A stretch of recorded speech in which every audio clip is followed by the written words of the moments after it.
Good morning friends, good morning to all of you and you are most welcome in Oxbridge intermediate English. और आज मैं आप लोगों के सामने एक एडवांस स्ट्रक्चर लेकर आ गया हूं जो हम लोग हमेशा इस तरह का यूज़ करते हैं, जैसे कोई कसर नहीं छोड़ना, कोई कसर नहीं छोड़ना या हर संभव कोशिश करना।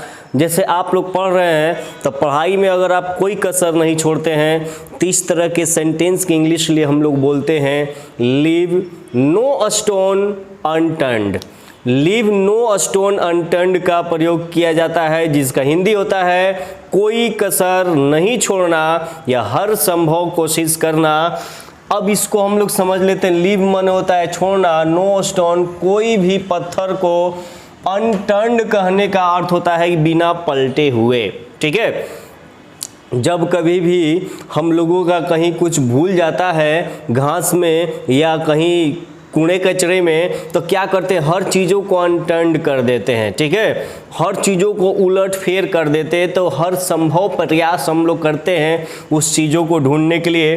अब यहाँ पर देखते हैं, सबसे पहले हम लोग यहाँ पर यह जान लेते हैं दोस्तों कि यहाँ पर जो लीव लिखा हुआ है, लीव कहने का अर्थ होता है छोड़ना, और लीव का सेकेंड फॉर्म हो जाता है लेफ्ट और थर्ड फॉर्म भी हो जाता है लेफ्ट। तो इसका यूज हम लोगों को करना है इसमें। जैसे कह रहा है यहाँ पर कोई कसर नहीं छोड़ना, यानी कहने का अर्थ होता है to make every possible effort, यानी कि टू मेक यानी कि करना, बनाना, एवरी यानी कि प्रत्येक, जो भी संभव हो सके, जो भी पॉसिबल हो सके। एफर्ट मीन्स होता है कोशिश, यानी कि हर संभव कोशिश को करना, यही इसका अर्थ होता है। अब इसको हम बनाते हैं अकॉर्डिंग टू टेंस। टेंस के अनुसार हम लोग लीव में चेंज करते रहेंगे। अब कह रहा है कि मैं आप लोगों को पढ़ाने में कोई कसर नहीं छोड़ता हूँ, तो पहले सब्जेक्ट लिख लेंगे आई, कोई कसर नहीं छोड़ना का इंग्लिश हो जाएगा लीव नो स्टोन, फिर अनटर्न्ड लिखेंगे I leave no stone unturned. आप लोगों को पढ़ाने में तो यहाँ पर मे का इंग्लिश इन भी लिख सकते हैं, और मे का इंग्लिश यहाँ पर टू भी लिख सकते हैं। जब इन लिखेंगे तो यहाँ पर भी फोर आ जाएगा, इन टीचिंग, और आप लोग का इंग्लिश हो जाएगा यहाँ पर यू। अब यहाँ पर जैसे मैं बतला दूं कि अगर यहाँ पर आप टू लिखते हैं तो टू लिखने के बाद V1 का यहाँ पर प्रयोग करना पड़ता, टू टीच यू। तो यह तो मैंने सेंटेंस बना लिया। अब इसका स्ट्रक्चर इसी से देखिए कि पहले मैंने यहाँ पर सब्जेक्ट लिखा है, उसके बाद एक्सुलरी वर्ब आएगा, अगर कंटिन्यूअस टेंस में जाएगा या कोई भी रहेगा, एक्सुलरी वर्ब हो या मेन वर्ब हो, यहाँ पर आ सकता है, तो यहाँ पर वर्ब लिख देते हैं।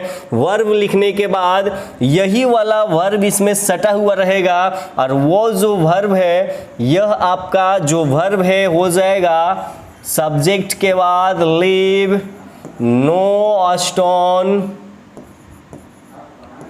अनटर्न्ड। उसके बाद हम लोग क्या करेंगे, टू लिखने के बाद V1 प्लस अदर वर्ड लिख दीजिए या ऑब्जेक्ट लिख दीजिए, यही आपका स्ट्रक्चर हो गया। अब करेगी तुमने मुझे बदनाम करने में कोई कसर नहीं छोड़ा है, या है ही है, यह प्रेजेंट परफेक्ट है। तो इसको हम लोग कैसे बनाएंगे, तो पहले लिखेंगे यू, और उसके बाद छोड़ा है या है ही है, तो हैव हो जाएगा यू हैव। लीव का यहाँ पर बोले ना यूज होगा, तो फिर थर्ड फॉर्म हम लोग यूज करेंगे you have left no stone unturned.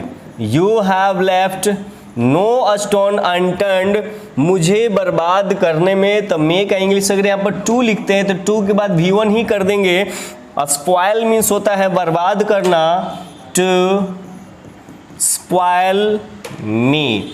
तो यहाँ पर सेंटेंस बन कैसे रहा है, तो पहले सब्जेक्ट लिख ले रहे हैं, फिर अंतिम से शुरू की और आते चले जाएंगे। सेंटेंस आपका बिल्कुल बन जाएगा। मैं अपने सपने को पूरा करने में कोई कसर नहीं छोड़ूंगा। तो इसको जब हम लोग बनाएंगे तो काफ़ी आसानी से बना सकते हैं। आई, गागेगी है यहाँ पर तो फ्यूचर में चला गया, तो आई के साथ चले विल कर दीजिए। I will live, shall will के बाद V1 होता है, याद रखिएगा। I will live no stone unturned. अब यहां पर टू हो जाएगा, पूरा करना का इंग्लिश हो जाएगा फुलफिल, या कंप्लीट भी लिख सकते हैं। और मेरा सपना, तो आई के साथ मेरा का इंग्लिश आप लोग जानते हैं, माई ड्रीम हो जाएगा।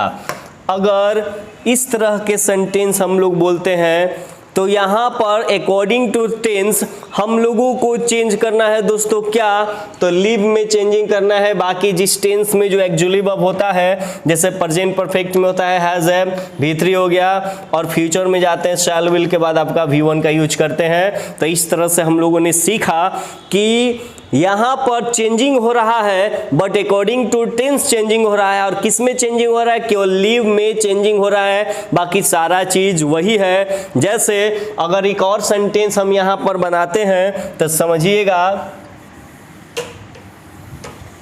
मैंने तुम्हारा साथ देने में कोई कसर नहीं छोड़ा था, नहीं छोड़ा था। तो यहाँ पर पास्ट में ये चला गया, तो यहाँ पास्ट में सब्जेक्ट के बाद छोड़ना का पास्ट जो है लेफ्ट हो जाएगा, I left no stone unturned, साथ देने में यहां पर अनटर्न्ड कर देंगे। तो यहां पर तुम्हारा साथ देने में है, तो कैसे करेंगे, तो टू गिव कंपनी माने होता है साथ देना, और यहां पर हो जाएगा to give you company, to give you company. और आप लोगों के लिए एक कमेंट्स करना है, सेंटेंस को बनाना है। मैं आप लोगों के लिए एक सेंटेंस दे रहा हूं, और बहुत ही कॉमन सेंटेंस है यह, जैसे लड़कियां सुंदर दिखने में कोई कसर नहीं छोड़ती है। तो यही वाला सेंटेंस जो है आप लोगों को बनाकर कमेंट्स में भेजना है। लड़कियां सुंदर दिखने में कोई कसर नहीं छोड़ती है। सारा चीज तो वर्ड मीनिंग यहाँ पर है। अब दिखना का इंग्लिश में आपको बतला देता हूँ कि लुक माने देखना भी होता है, और लुक का अर्थ दिखना भी होता है। दिखना या देखना, इसका दोनों अर्थ होता है। जैसे अगर हम बोलते हैं you are looking so beautiful, तुम बहुत सुंदर दिख रही हो, ही इज लुकिंग स्मार्ट, वो सुंदर दिख रहा है। यानी इस तरह से लुक माने देखना और दिखना दोनों होता है। आई होप आप लोगों को ये वीडियो पसंद आया होगा और समझ में आया होगा। अगर नहीं समझ में आया होगा तो आप लोग कमेंट्स करके मुझे पूछ सकते हैं, और इस क्वेश्चन का, इस सेंटेंस का आंसर जरूर दीजिएगा कमेंट्स करके। Thanks for watching this video, और मिलते हैं हम लोग अगले दिन अगले स्ट्रक्चर के साथ।